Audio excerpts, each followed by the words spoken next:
বাঙালি পাঠক আর বাঙালি দর্শকের মনে পরম শ্রদ্ধা আর ভালোবাসার মিশেলে এক বিশেষ স্থান দখল করে আছেন দুই হুমায়ুন। একজন কথাসাহিত্যের অন্যতম জনপ্রিয় লেখক, অন্যজন অভিনয়ের কিংবদন্তি হুমায়ুন আহমেদ এবং হুমায়ুন ফরিদী। অভিনেতা হুমায়ুন ফরিদী যে বছর মারা যান, সে বছরের ১৯ জুলাই কথাসাহিত্যিক হুমায়ুন আহমেদও পৃথিবী থেকে বিদায় নেন। বাংলার এই দুই কিংবদন্তি নেই এক যুগ হলো।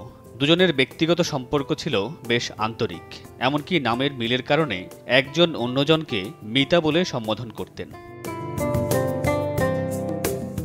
দুজনের প্রথম পরিচয় বা দেখা হয়েছিল বেশ নাটকীয়ভাবে।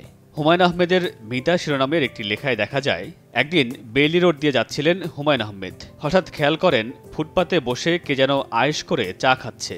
স্ট্রিট ম্যাজিশিয়ানরা ম্যাজিক দেখানোর সময় তাদের ঘিরে যেমন ভিড় হয়, তেমনি তাকে ঘিরে রাজ্যের ভিড়। কৌতূহলী হয়ে এগিয়ে গেলেন হুমায়ুন আহমেদ। ভিড় ঠেলে উকি দিয়ে দেখেন হুমায়ুন ফরিদী বসে চা খাচ্ছেন আর সিগারেট টানছেন। রাজ্যের মানুষ চোখ বড় বড় করে সেই দৃশ্য দেখছে। ভিড়ের মধ্যে হঠাৎ ফরিদীর চোখ পড়ল হুমায়ুন আহমেদের দিকে। তিনি লজ্জিত গলায় হুমায়ুন আহমেদকে বললেন, আপনি এখানে কি করেন? হুমায়ুন আহমেদ বললেন, আপনার চা খাওয়া দেখি। ফরিদী উঠে এসে হুমায়ুন আহমেদের হাত ধরে তাকে একটা মণিহারি দোকানে টেনে নিয়ে গেলেন।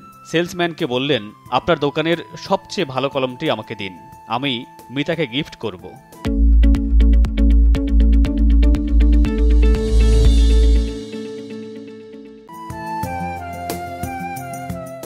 আরেকদিন সন্ধ্যাবেলায় ফরিদী হুমায়ুন আহমেদকে টেলিফোন করে বলেন, মিতা, আজ সন্ধ্যায় আপনার সঙ্গে গল্প করতে আসব, আপনি কি আচার খান? জবাবে তিনি বলেছিলেন, খাই। কথা মতো সন্ধ্যাবেলায় ফরিদী গল্প করতে আসেন। গল্প শেষ করে চলেও যান। হঠাৎ রাত ১২টার দিকে হুমায়ুন আহমেদের দরজায় কলিং বেল বেজে ওঠে। দরজা খুলে তিনি দেখেন হুমায়ুন ফরিদীর ড্রাইভার ২৩টা আচারের বোতল নিয়ে হাজির হয়েছেন, যা দেখে তিনি রীতিমতো চমকে যান।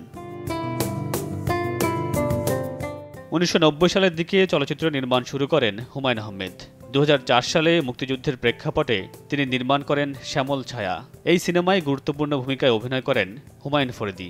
এছাড়া হুমায়ুন আহমেদের নিতু তোমাকে ভালোবাসি এবং দ্বিতীয় জন নাটকেও দেখা গেছে হুমায়ুন ফরিদীকে। মামুনুর রশিদ পনেল, সময় সংবাদ।